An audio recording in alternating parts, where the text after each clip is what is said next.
On this episode of Backyard Barn Finds, we're all the way down here in Decula, Georgia, and we have a 1969 Barn Find Z28 for sale. We're going to take a look at some of the other projects that are here, and at the end of this video, we'll go take a look at a bunch of restored cars that are for sale as well. So buckle up, let's go. Hey Derek, how are you? Hey Parker, good to meet you. Nice to meet you as yes, well. Sir. Well, I see here you got a whole bunch of trucks too. Yeah, I do. And it looks like everything in your yard here is pretty much patina. I don't see anything really shiny here at all. That's the kind of stuff I like. Yeah, well it is, and I guess, you know, I get asked all the time, hey, that'll be a nice truck, or that'll be a nice Chevelle when you finish it and get it painted. But to me, I can enjoy them better that way, you know. Shiny paint causes stress. I do agree. Why don't you tell us a little bit about your background? How'd you get into classic cars, or how did we end up at this point? All right, so my dad, he had muscle cars and stuff growing up.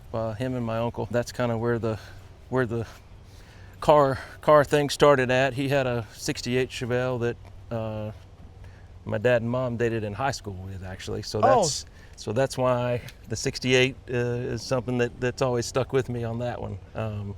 So he sold his before I was born. So I found that one, and that's just kind of been my goal, is to find a '68. So that's awesome. Yep. Well, why don't we turn around and take a look at this truck right here. What are we looking at? This is a 72 3/4 ton 4-wheel drive GMC. It started life down here. My cousin actually built the truck. I had a friend who had a farm in Missouri, and he bought the truck, took it to Missouri, and it's been about 16 or 17 years up there, I think, as a farm truck, a hunting truck, a dirt road riding truck, you know. They recently moved back, and he asked me a couple weeks ago if I wanted to buy it, so I've only owned this thing for like a couple of weeks, but it's got a lot of history. You know, I went to Missouri every year hunting up there with them, and so we've rode a lot of dirt road miles in that truck. Now, is this one for sale? Are any of the trucks for sale? No, none of the trucks are for sale. Okay, just the Camaro. Yes, sir. Well, why don't we get to the Camaro here, but we'll talk about this truck right here. And so what year is this? This is a '84 K10. An '84 K10? Yes, sir. So that means that, of course, it's 4-wheel drive. Right. And is this what everyone's calling the square body these days? That's a square body, yes, so sir. So this one's pretty desirable. It is, yep. I see that there's a child seat on the inside, so you probably... It is. That's my little boy's. Yeah, that's my little boy's car seat, and we go everywhere in it. That's his truck. Man, it looks like a Tonka truck just sitting here, doesn't it? Yeah. I know that one's yellow, but this one, man, this one's got a real good look to it. Your other truck over here, this one's lifted, this one looks to be lowered, and I see that it says Bonanza on the side. Can you tell us a little bit about what the Bonanza was? So the Bonanza was really just a year-end sales pitch, really. It was basically base model. You could get different options with it still, but it was just a sales pitch, the year-end Bonanza. Man, I love the look of this truck. Yeah, it's got good patina on it. It does. It was an older gentleman's truck when I got it. Still had white wall tires and stuff on it, and I lowered it, put a Blueprint 400 in it. It's 510 horsepower, and I put a 4L80 transmission in it. So okay, it's a good cruiser. Got plenty of power, air conditioned, overdrive, and we can go where we want in it. Yeah, not going to hurt that 4L80, that's for sure. What about this Malibu? This is the one that, not exactly the one that your mom and dad had, but the one that brings back those memories, right? Right, yep. So that's my dream car that I always wanted, was a '68 Chevelle. So I found this one in South Carolina about 7 years ago, I think. So I went up and bought it. And what is this color? See. That color is, I don't know how you really pronounce it. Grecian green, I think. Grecian green. Yeah, I guess it depends on where you're from. Yeah. So it's, that's the factory color on it, and that's original paint on it. So this car's never been restored. Original interior, except for the seats have been covered. So the door panels and everything in the inside is all original. I like it because it's you haven't tried changing what it is. In other words, it's a Malibu 307 car, right? You know, which we all know, other than the 6 cylinders, pretty much at the bottom of the totem pole. Right. But the car just looks like it was preserved. It was always kept indoors. And yes, the matching number 307 with the Power Glide transmission. A lot of people, hey, won't you put SS emblems on it? Well, that's not what it is, you know. So that's my thing. I like to just keep them how they were. Do you mind if we take a look at that 307? Sure. Oh, and speaking of how they were, other than it looks like the intake and the valve covers, that's exactly how this car came. Man, you always know when somebody takes care of their cars when they got the Optima battery in it. You know? Yeah, well, am I wrong? That's a community battery. It gets moved around into whatever I need to crank at the moment. But yeah, it's just an all original Survivor car. Look at that firewall back there. There's no rust on it. There's no nothing. I mean, it just looks exactly like 1968 for sure. Do you mind if we take a look at the interior on this car? Sure. And it's a bench seat column car, right? Bench seat, column shift. Your wife likes this car too? Oh yeah, yeah. We've been to Pigeon Forge in it. And oh, cool. Okay. We cruise it all around. Yeah. She likes the truck better in the summertime, of course, because it has air conditioning. But well, this could have air conditioning, yeah, maybe. It will one day. Yeah. Why don't we go ahead and take a look at this one back here? And this looks like an Apache. I'm not sure on the year of it though. Yep. What? That's a 59. 59. Fleet side. Apache. Fleet side. Okay. Yeah, most of them came with step side bed, so the fleet side was more desirable and a little more hard to find. And where did you find this one at? So that truck came out of North Georgia. North Georgia. It was actually a Georgia forestry truck. So it was always taken pretty good care of, being as it was a state truck. But I've got plans for that one to put it on a little newer frame, independent front suspension, and make it a little safer, a little easier to drive. Why don't we go ahead and talk about this car, the car that we came here to take a look at. Before we even get started, what are you asking for this car? I would like to get 20 for it. 20,000? Yeah, I think. And as far as a Project Z28 goes, I think that's pretty reasonable. Yeah, I'm not trying to price it high, and I've got it priced to sell. Well, walk me through the story for it. I mean, is it a local Georgia car? Yeah, the car actually came about 30 minutes down the road, kind of toward east of here, toward Athens. Saw it pop up on Marketplace, and it had been on there for like 7 minutes. And I was like, yeah, I got this one, and I messaged the guy, and he called me right back, told me the whole story. The car was parked in 1994. I think the engine was making a noise, so they pulled the engine out, found out that it was just a lifter. I think a cam lobe had worn off. The car actually went to his friend's house in an old building on the back of his property, and that's where it pretty much sat since 1994. His son and one of my friends' sons were friends. He went over and helped him get it out of the barn, and then they called me, so I went over and bought it. I really wanted to redo it and get it all restored, but with a little one on the way, you gotta do what you gotta do. Do you mind if we kind of tear into it a little bit and go over the car and just see exactly what all's here and what all's not here for that 20,000? Yeah, it should be on there. We can just set it up on. Oh, okay, it's not attached. Yeah, the hinges aren't on it, so we can just set it on top here.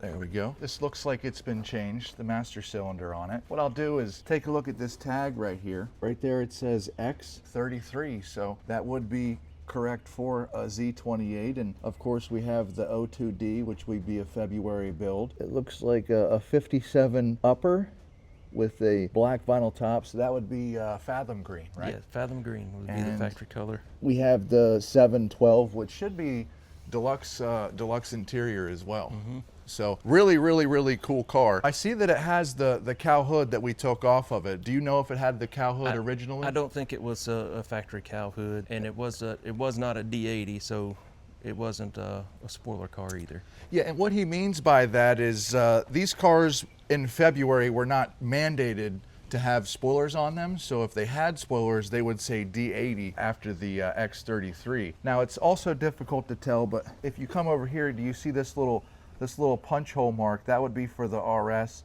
The cow hood hole would be in this location, and there is no hole there, so we know that it did not have a cow hood on this car. Obviously, it has the Muncie hole. Is that the original Muncie for this car? From the numbers that I could see on the case, I think it is a 70 model. So it's a P0 on it? Yes, it's a M20, a 70 model M20. And then an M20, that would have an A at the end. Right. If you're kind of learning Camaros at home, The A would be an M20, a B would be a M21, a C would be an M22. But we have to remember they didn't start putting those numbers on the transmissions until about October of 1968. So if you have a really, really early car, your Muncie transmission would not have those on there. Right. I kind of like the patina on this thing. Yeah, yeah. I mean, how many times do you think this car has been painted? Well, I do. If you look, you can see green underneath, then maybe a silver. A silver? Okay. And then red on top of that. So it's been a couple different colors. Derek, you don't have any paperwork for this car or anything like that, right? I don't, nothing that dates back anything, no. So we just have to use the clues on this car to kind of Right. tell us what it is.